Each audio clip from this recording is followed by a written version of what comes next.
ডিম খেতে ভালোবাসে না এরকম মানুষ হয়তো পাওয়া দুষ্কর।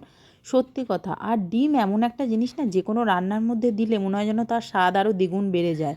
আর সেটা যদি থাকে আরেকটু প্রোটিনে ভরপুর, তাহলে রান্নাটা করবোই না বা কেন বলো তো? তো এমন একটা তরকারি যেটা কিনা এক তরকারিতেই কিন্তু সাবার হয়ে যাবে পুরো ভাত। তো দেখো আমি কিভাবে করেছিলাম তরকারিটা। প্রথমে আমি ডিম আর আলুটা সেদ্ধ করে নিয়েছিলাম। এবার আমি সব কিছু মানে এই যে পেঁয়াজ, আদা, রসুন সব কেটে নিয়েছিলাম। নিয়ে এইবার দেখো আমি সোয়াবিনটাও সেদ্ধ করে নিয়েছি। নিয়ে কড়াইয়ের মধ্যে সর্ষের তেলের মধ্যে হলুদ আর লবণ দিয়ে ভালো করে আস্তে আস্তে ডিমগুলো দিয়ে লাল লাল করে ভেজে তুলে নিলাম। তারপরে আলুগুলোও দিয়ে দিলাম, সেদ্ধ আলুগুলো, সেটাও লাল লাল করে ভেজে তুলে নিলাম। এবার ওই যে আদা, রসুন আর কাঁচা লঙ্কা দিয়ে একটা পেস্ট করেছিলাম, সেই পেস্টটার মধ্যে জিরে গুঁড়ো, লবণ আর হলুদ দিয়ে ভালো করে মশলাটা তৈরি করে রাখলাম। এবার দেখো আমার ডিম আলু সব লাল লাল করে ভাজা হয়ে গেছে। এবার কড়াইয়ের মধ্যে তেল গরম হয়ে গেলে একটু জিরে ফোড়ন দিয়ে তারপরে পেঁয়াজ কুচি দিয়ে দিয়েছিলাম। পেঁয়াজ কুচিটা লাল লাল করে ভাজা হয়ে গেলে দিয়ে দিলাম কিছুটা টমেটো, সেটাও ভালো করে লাল লাল করে ভাজলাম। রেসিপিটা কিন্তু দারুণ হয় খেতে, আর একটা তরকারি দিয়েই খাওয়া হয়ে যাবে।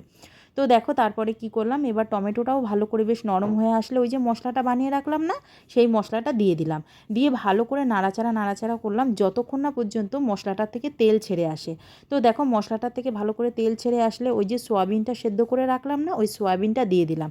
দেখো আর সোয়াবিন দেওয়াতে এটা কিন্তু বাচ্চাদেরও ভীষণ খাওয়ানো ভালো, যেহেতু প্রোটিনে ভরপুর।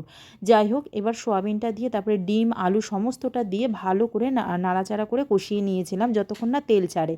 ভালো করে এবার তেল ছেড়ে আসলে দেখো তারপরে আমি পরিমাণ মতো জল দিয়ে দিয়েছিলাম। তোমরা যদি একটু কষা কষা রাখতে চাও জলটা কম দেবে, আমি যেহেতু একটু ঝোল রাখতে চেয়েছি জলটা বেশি দিয়েছি।